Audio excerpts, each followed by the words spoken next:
इस वक्त पूरी दुनिया की नज़र इजराइल और हमास की जंग पर लगी हुई है।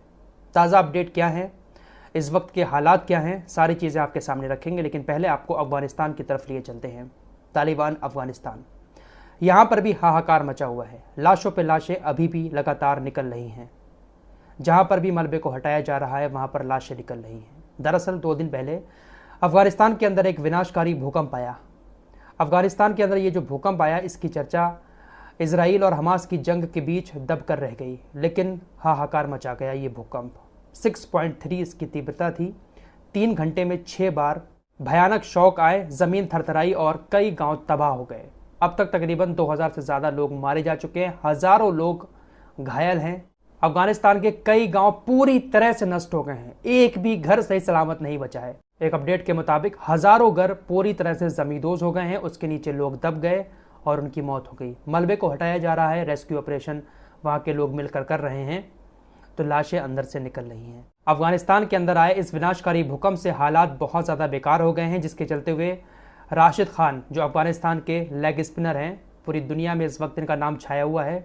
अफगानिस्तान वर्ल्ड कप खेलने आई है, तो राशिद खान ने एक बहुत बड़ा ऐलान कर दिया है अपने देश के लिए। उन्होंने कहा है कि वर्ल्ड कप के मैचों में मेरी जितनी भी फीस होगी, उस सारी फीस को मैं अफगानिस्तान के लोगों के लिए दान करता हूँ। वर्ल्ड कप में मिलने वाला एक भी पैसा राशिद खान अपने लिए इस्तेमाल नहीं करेंगे, सारा का सारा पैसा वो भूकंप में प्रभावित लोगों के लिए दान कर रहे हैं। राशिद खान ने यह भी कहा कि हम बहुत जल्द फंड रेजिंग का भी काम शुरू करेंगे, ज़्यादा से ज़्यादा पैसा इकट्ठा करके अपने देश के लोगों की मदद करेंगे। तो ये बहुत अच्छा काम राशिद खान की तरफ से किया गया है।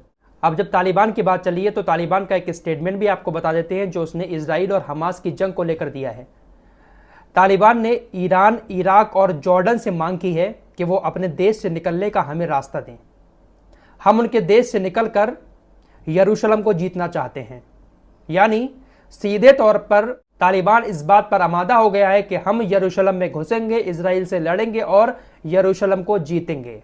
इसलिए तालिबान ने इराक, ईरान और जॉर्डन से मांग की है कि अपने देश से निकलने का रास्ता दें, हम वहां पर घुसेंगे जाकर और उनसे डायरेक्ट लड़ाई करेंगे और यरूशलेम को जीतेंगे। अब देखते हैं कि तालिबान की इस मांग को ईरान, इराक और जॉर्डन कितना सीरियस लेते हैं, और अगर सीरियस ले लेते हैं तो क्या तालिबान यरूशलेम के अंदर जाकर इजराइल का सामना करेगा, उनसे लड़ाई करेगा। ये देखने वाली बात होगी, लेकिन लड़ाई इस वक्त भयानक छिड़ी हुई है। दोस्तों, इजराइल और हमास की जंग के इस वक्त के ताज़ा हालात ये हैं कि तकरीबन 1000 से ज़्यादा लोग मारे जा चुके हैं।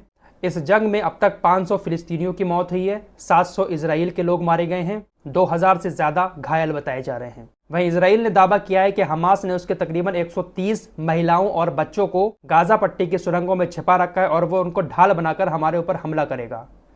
हमास ने हमारे लोगों को इसलिए अगवा करके सुरंगों में छिपाया है कि अगर इजराइल गाजा पट्टी पर हमले करता है तो उसमें उसके ही लोग मारे जाएंगे, इसलिए वो मानव ढाल बनाकर हमारे लोगों को सुरंगों में छिपा कर रखे हुए है। पिछली बार हमने कुछ अच्छे पैसे जीते थे और प्रत्यक्ष रूप से आपकी पॉजिटिव प्रतिक्रिया देखी थी, इसलिए आज हम 1x बेट के साथ क्रैश में फिर से जीतने का प्रयास करेंगे। इस बार मैं और अधिक जीतने की कोशिश करने के लिए 2 के दांव लगाने जा रहा हूं। मुख्य बात यह है कि विमान के दुर्घटनाग्रस्त होने से पहले समय पर जीत हासिल करने पर क्लिक करना है। सुपर, आई वॉन 5 के रुपीज दिस टाइम, और ये इनक्रेडिबली इजी एंड फास्ट है। Another winning day, so don't miss your chance. Follow the link and get up to 26k on your first deposit by using my promo code ONESUFFER at the time of registration. इसी बीच UAE से एक बड़ी खबर आ रही है। UAE ने Israel का समर्थन किया है, हमास के इस हमले को गलत बताया है। यूएई के विदेश मंत्रालय की तरफ से बयान जारी किया गया और कहा है कि वे लोग इजरायली नागरिकों को, यानी हमास के लोग इजरायली नागरिकों को उनके घरों से बंधक बनाए जाने की रिपोर्ट से दुखी हैं। इससे पहले अमेरिका, यूके, जर्मनी और इंडिया जैसे देशों ने भी इजराइल का समर्थन किया है। लेकिन ये बहुत बड़ी बात है कि यूएई, एक मुस्लिम देश, उसने इजराइल का समर्थन किया है और हमास के इस हमले को गलत बताया है। वैसे ज़्यादातर जो मुस्लिम देश हैं वो हमास की तरफ, फिलिस्तीनी की तरफ नज़र आ रहे हैं, लेकिन और जो देश हैं वो सीधे तौर पर इजराइल का समर्थन कर रहे हैं। फिलहाल हालात बहुत ज़्यादा नाजुक बने हुए हैं और इस बार शायद इजराइल जो है वो गाज़ा पट्टी पर और भी ज़्यादा बड़ी तबाही करेगा। हमास अगर ना होता तो शायद अब तक फ़िलिस्तीन को पूरा अपने कब्ज़े में कर लिया होता इजराइल ने, लेकिन इस बार इजराइल जो हमले कर रहा है गाज़ा पट्टी पर, छोटा सा तो वह रह ही गया है फ़िलिस्तीन, हो सकता है कि इस बार पूरे को अपने कब्ज़े में कर ले। लेकिन ये जंग जो है इतनी आसानी से रुकने वाली नहीं है, क्योंकि दुनिया के सभी देश, कोई इजराइल को समर्थन कर रहा है, कोई छोटे मोटे देश फ़िलिस्तीन को समर्थन कर रहे हैं, लेकिन कोई भी शांति की बात नहीं कर रहा है। कोई भी इजराइल से ये नहीं कह रहा है कि तुम हमेशा से यहाँ पर जंग करते चले आए हो, 1949 से लेकर आज तक तुमने पूरा फ़िलिस्तीन कब्जा लिया। कोई भी ये सवाल करने वाला इजराइल से नहीं है। फिलहाल आगे जो भी अपडेट आएगा आपके सामने लेकर हाजिर हो जाऊंगा। मिलते हैं एक और नई वीडियो के साथ, तब तक के लिए अपना ख्याल रखिए।